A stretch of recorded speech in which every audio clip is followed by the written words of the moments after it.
Close to 2 million people are expected to be diagnosed with cancer in the U.S. this year.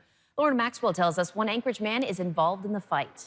Well, that's right. Don Enslow was one of hundreds of volunteers who went to Washington, D.C. last month as part of the American Cancer Society Cancer Action Network. They were there to lobby lawmakers, but as I found out, Don does a lot more than that to try and make an impact on cancer.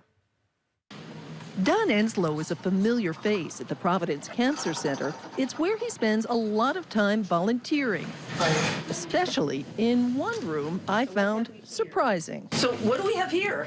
So this is the wig boutique. Enslow helps chemotherapy patients choose wigs for when they lose their hair. The color and the length is, the most critical moment for them. That's when what they decide on. But it isn't just about making people look better. For Enslow, it's about making them feel better.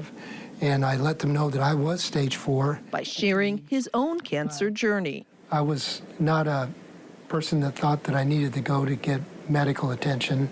Thought, oh, I'm fine, I'm going to get through this. Enslow ignored symptoms for about a year before being diagnosed with stage 4 colon cancer in 2002. Yeah, this is when I had started my treatment and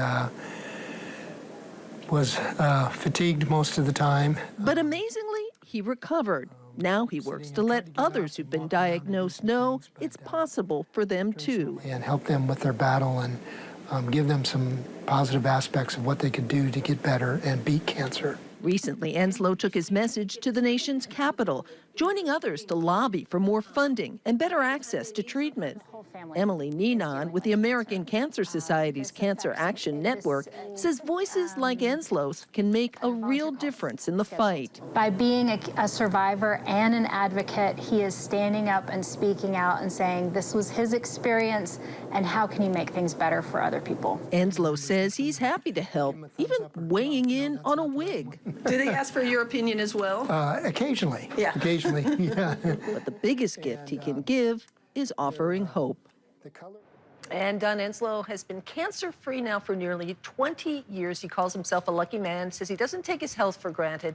As for lobbying for more federal funding, well, the Cancer Society says we won't know how much of any new funding will go to fight cancer until at least November.